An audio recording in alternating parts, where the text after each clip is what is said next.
Hi everyone, I just love it when you come to see my videos. You have guests coming in short notice. What to do? You are confused? You can do potato wedges like I have done for my guests. It's very simple and easy. There are few easy steps. If you follow them, they taste better than what we have outside. So guys, welcome to the Purple Box. At Purple Box, we make easy and simple dishes which can be just done at home with no extra effort, but they taste very much like what you have outside. Do subscribe to our channel The Purple Box if you have not done it yet. Like and share with your loved ones, and in the comment section communicate with me. Well, now we have entered the kitchen. I have taken 4 big potatoes, peeled the skin, and then we are making thick pieces like this for doing our wedges. Just check out the thickness. This is the thickness that we want for all the pieces. Try to maintain it. Now quickly let's go on with the cutting part. It's very easy. Just cut it half in length and then small pieces like this will come out from each halves. See, I have tried to maintain the thickness of all the pieces as much as possible. Yes, now we will be using the Italian dry herbs. I had this one at home. It's called pasta seasoning. It's more or less the same. It's easily available in the market. You can use either of them. Now, some all-purpose flour, maida or moida, whatever you call it. Just check that there is no lump in the maida that you are taking. Salt. Salt is up to your taste. We will be using salt twice. Heat water in a pan. Add salt to it. Quite a good quantity of salt. Cover it so that it heats faster. Now, the water doesn't go to boil, but it starts steaming. At that point, add the potato wedges that we had cut. As I mentioned earlier, there are a few delicate steps. If you maintain them, that gives that extra taste and flavor to the dish.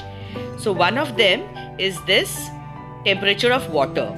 So after you have added the potatoes, cover it and allow it to go to boil.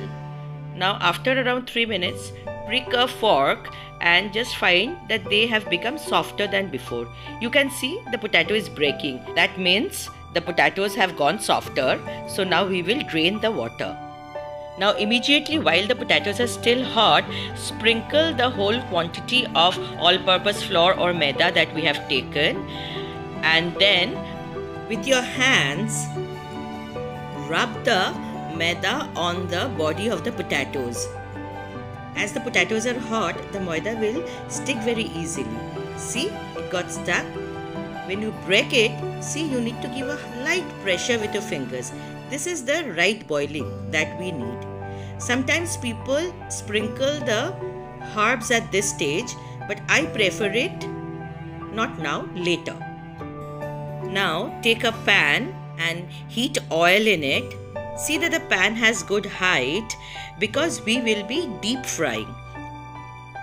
Cover and heat the oil because it happens faster. Then just put one potato wedge to find out if the heat is enough. I find it's not enough. So I allowed the wedge to fry for some time. Now when the potato piece that I had added before is sizzling well, I have started sliding in the potato wedges one after another. Be very careful. Don't try to dump all the wedges together. The boiling oil might spread outside.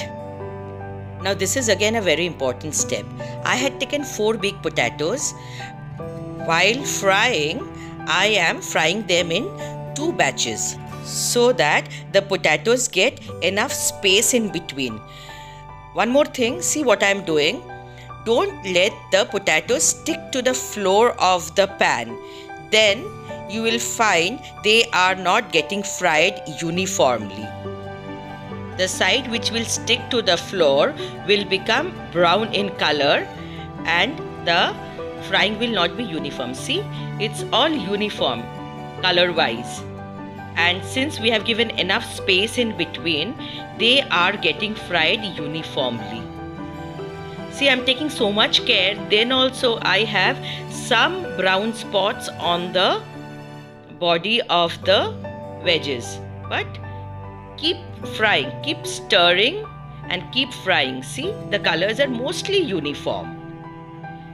This is very important that you use this deep frying spatula so that all the oil drips in back to the pan while you are frying. Let it fry for another few minutes. Remember, the temperature should be on the higher side for better flavor and texture. See, the potatoes have gone a bit deeper in color now. It will fry for some time more. This is also very important. Just before taking it out, you keep dipping them in oil and taking them out. Again, dip them in oil and take them out. This heat and cold, that gives a texture and it adds flavor. It's a part that adds flavor to the wedges. These are the small things. If you maintain, the wedges just taste yummy. My first batch of wedges are done. Now take out the fried wedges on a pan and sprinkle the Italian herbs. You can also use pasta seasoning that I am using here. You have to do this step while the wedges are very hot, and also sprinkle enough salt. Remember, we had added salt while boiling the wedges. That was done so that the wedges taste uniformly salty from inside, but from the top you have to also add salt. And see, with your fingers you just mix all the herbs and the salt together with the wedges. It's very hot. I like to do it with my hands. You can also do with a spatula. Though it's very simple, but then also just check out the ingredients. You can take a screenshot of this for further reference. Isn't it a very simple dish? But trust me, your guests will just love it. And yes, you have to serve them in a different manner. Don't just fry them and throw it on a serving dish and give it to them. Do some decorations. I wanted to do this flowery look.